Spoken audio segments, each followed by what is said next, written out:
Hi and welcome to the Ruby Tuesday. My name's Ruben. And I'm Kay. And today we're doing a special Christmas episode for you guys who have been following us for a long time. Thank you so much for being a part of the Ruby Tuesday brand. And as it's now Christmas, this is a special, so every now and again we talk about something that we binge watch. And every now and again there's a series that we want to go through again. Something that brings us joy, that's really easy to watch, but actually is good. I think it's debatable. Good. It might be a guilty pleasure. Yes. Okay.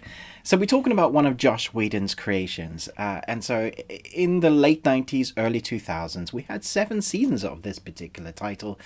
I'm sure you can guess what it is, but I'm going to keep you guessing. Joss Whedon in the limelight at the moment hasn't been doing well with the Wonder Woman coming out saying that he wasn't particularly great on that movie, which is sad. But before that whole kerbuckle, before he did Avengers, before he did Firefly, before he did Dollhouse, before he did Dr. Horrible's sing-along blog, and even before Angel, he did... What did he do? Buffy the Vampire Slayer. Exactly. I'm Buffy the Vampire Slayer, and you are? He did Buffy the Vampire Slayer. Now, surprisingly, on Rotten Tomatoes, with a whole bunch of people reviewed, whether it's critics or actual just audience, pretty high for this series if you consider some of the episodes, what they look like. Woohoo, baby. And then it's a 93% for audience. So it's pretty much well loved. So we're going to talk about our best moments, our favorite characters, just kind of gush about the 7 seasons.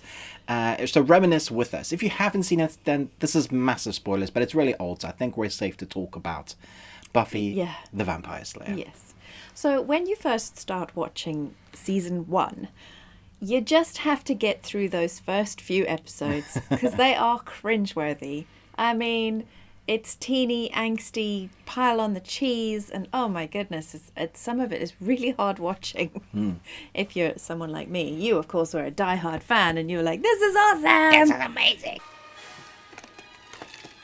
And I was like, if you say so, we'll get there. And then before you know it, suddenly you're invested in the characters, and you're like, I actually found myself thinking about that the other day when I wasn't watching it. I wonder what's going to happen next. And then you just have to start watching it. And then it becomes a binge thing. So Buffy, coming hot off the heels of the Buffy movie, I guess the movie is a prequel because it doesn't reboot it. It takes it from that place where she's had her time at the high school. And now she's moved because she burnt down one high school. A big red mark in her ledger when she arrives at Sunnydale. And we are introduced to the Scooby Gang, which is Willow, Xander, and Buffy, and Giles. Mr. Giles. Mr. Giles. Don't forget Giles the librarian. And you very quickly fall in love with those characters. They are the heart. And really, Xander is the heart of the show. He really is. And actually, Buffy's quite just annoying. A lot of the time. Throughout all of the seasons. There are, before we get into the positives, there are some real negatives, with the writing even being up and down. I mean, from one episode, a character can feel something about something this way, and then in the next episode, they can be opposite to how they felt. It was like the writers went, nah, I don't like that anymore. Let's go that way. Let's try a different direction. And that's fine. You have many episodes to kind of create your characters and kind of give them background stories. There are massive love triangles and love arcs. Willow falling in love with Oz, and Oz was a great story. It was ultimately just doomed, and in fact most of the relationships in this series are doomed from the outset because they live on a hellmouth. And so anytime you want to try anything, there's going to be demons and vampires.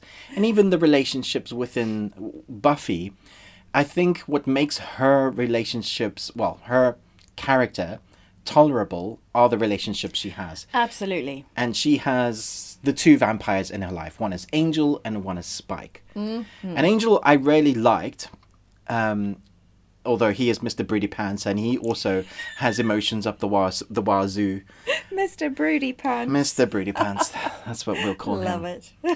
But Spike, I think, for us, was the best character throughout the 7 seasons. He has the most horrific storyline. Yeah. From being the tortured demon to being the actual because apparently they go with the law that when you're a vampire, you're a demon. You're not really yourself anymore. Once you're turned, a demon takes place of you.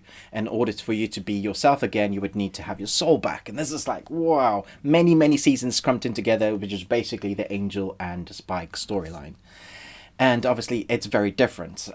Angel has a cursed soul, so he can never experience true happiness. Spike has a chip in his head and eventually gets a soul. And that's all very, very complicated relationships, like a triangle. Whenever Angel sees Spike, he's like, you smell like Spike. And then whenever Spike sees Angel, he's like, you smell like Angel. You're talking about Buffy. Yes, Buffy. Yeah. That they smell the other vampire on her. Yeah, I mean, it's and they get all like protective, even though Angel doesn't live there anymore from season 3. No. He starts his own season spin-off from about season 3. In fact, you can watch it in conjunction by alternating the episodes, watching episode 1 of season 3, watching episode 1 of season 1 of Angel, and then you Is it season 3 or is it season 4? I think it's Buffy season 4. Because I think you have 3 seasons of Buffy, and then you go on to Angel. Maybe check it up. Google has the answers. That's Google what knows. we found out. But for us, we're going to be binging Angel now. We've gone through the whole of season. There was an interesting storyline with Dawn that came late into the series. I think it was probably 5. A few first episodes when she arrived, I just thought, what on earth are you doing with this storyline? This is like you've just inserted a character. It's that MacGuffin. I have a sister now. Everybody knows you have a sister. What is this? Like, did you have a weak writing story? But it seems like now, once they got to the end, it was always part of that. Oh, yeah. They had planned it out. What's interesting, or really fun to watch in Buffy, is watching young actors and actresses that crop up and you were like, wait a minute, you're famous now. Yeah. There's so many. This is basically where Nathan Fillion got his start with Joss Whedon. Totally. The last 4 episodes of season 7 is him being this very, very scary priest bad guy. And he was amazingly bad at this. And, you were creeped out whenever he was on screen. I think what you mean to say, he was amazingly good at being bad. Yeah, he was amazingly bad at being good. Other way around. The other way around.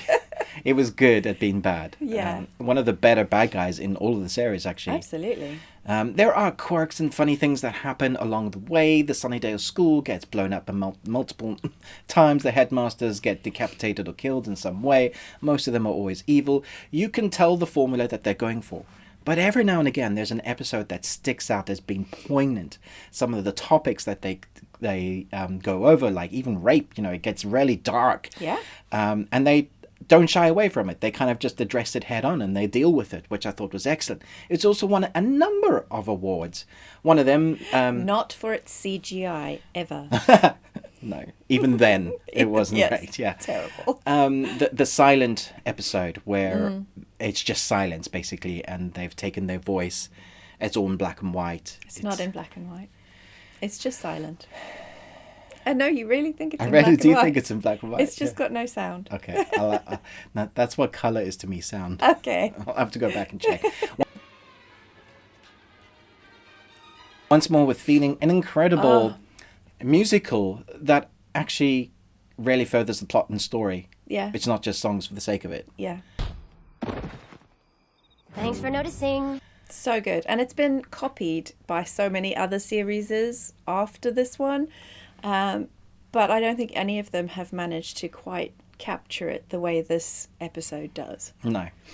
Nobody's quite gotten it quite right. And you can also see where Joss and Jed get their musical juices from that episode, really loving it, and then doing Dr. Horrible's sing-along blog, also having a couple of the same actors, Nathan Fillion. We also had Felicia Day. She was back, obviously, as a more prominent character, but she was one of the Slayers, or one of the to-be Slayers in, I think, the end of season 6 and season 7. Yeah, the Chosens. So many Chosens. The characters often are written into corners that was very frustrating. And then suddenly there'll be a MacGuffin that gets them out. Well, of course. And that happens a lot. But so many times we were like really frustrated going, why? You're making the wrong decision again. If you had to choose a character that was your favourite, that wasn't Spike, Oh. who would you choose? Xander. Xander. Yeah. It could be witches, some evil witches. Which is ridiculous, because witches, they were persecuted, wicked, good, and love the earth and women power, and I'll be over here. See, I like Xander's ex-demon. Or maybe midgets. I really like her too. I think I like Xander for the witty lines that he comes up with, but I don't like Moody Xander. Yes. Like, Moody Xander just feels like bad writing, really. But yeah, Anya Anya his is a ex-demon, nearly because wife. she just says everything that's what yeah. it, and often is what is needed to be said. She's Instead blunt. of beating around the bush. Of course, I love Giles, but I do wish Giles would just, I, for one. I've got a theory that it's a demon. slap him occasionally. Say, you guys need to sort yourselves out. What are you doing? A dancing demon. Something isn't right there. Do you really have time for teenage angst in amongst the Hellmouth while everything's going to poo? Yeah. But then you wouldn't have much of a show. So No, exactly. So this is something that you can just put on every night and just sort of settle into your sofa and go, all right, what's happening in Buffyland? Exactly. You don't have to think about it. It's not too serious. It's kind of flows past you. except for season 6. Season 6 is serious. The whole season is yeah. serious. Okay, fair enough. Which Yeah, is why it's a lot of fans don't like it, because it's too serious.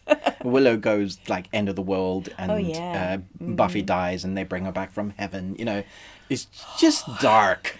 It's really It upsetting. is, yeah. But the rest is Joss Whedon's key in his very clever banter with his dialogue. I think that's what it comes back to. Them bantering and just fun bickering to over it watch. is really interesting and funny. Yeah. I think we often caught ourselves laughing and we weren't expecting it. Yeah, so if you haven't seen this yet, well, if you've watched this, then you spoiled the whole thing for yourself. But if you've maybe not ever finished it and you were like, should I go and finish it? Worth it, but once you get past those few episodes and it starts figuring out what it is and the dialogue kicks in, then it's really entertaining, and you Yeah. can just, like you said, sit on the sofa, let it wash over you, and before you know it, you're like, oh, this is season 3. Wow, when did I start getting into this? Exactly. 7 Nicolas Cages out of 5 for entertainment, and 1 Nicolas Cage for CGI. Special effects. They get better throughout the seasons. They do They get do better, definitely yeah. get better at it. Yeah. But yes. Yeah, It can't really has rate the aged. series. Yeah, it's aged, but it does have some nostalgic fun to it. Absolutely. Yeah. Yeah. All right, thanks so much for watching this. Hope you've had a great Christmas whenever you're watching this. Thanks so much for choosing the Ruby Tuesday. Hope you've enjoyed our ramble about this. Yeah, what do you think about Kay's new purple hair? I like it. Oh, it's very purple. Thanks so much for watching, guys. Happy Christmas and Happy New Year, or however you celebrate the New Year's word. Like, if doesn't matter if you don't Season's celebrate Christmas. greetings. Season's greetings. Happy Okay. Hanukkah. Happy Hanukkah's Happy gone. holidays. Happy holidays. I would Or have to not. read all of the... I don't know. I don't think we could cover all of them. No. I hope you had, guys, maybe rest. Have a restful time. Yeah. Yeah, There I'll we stop go. talking now. Stop now. Bye. Live long on Tuesday. Oh, yes.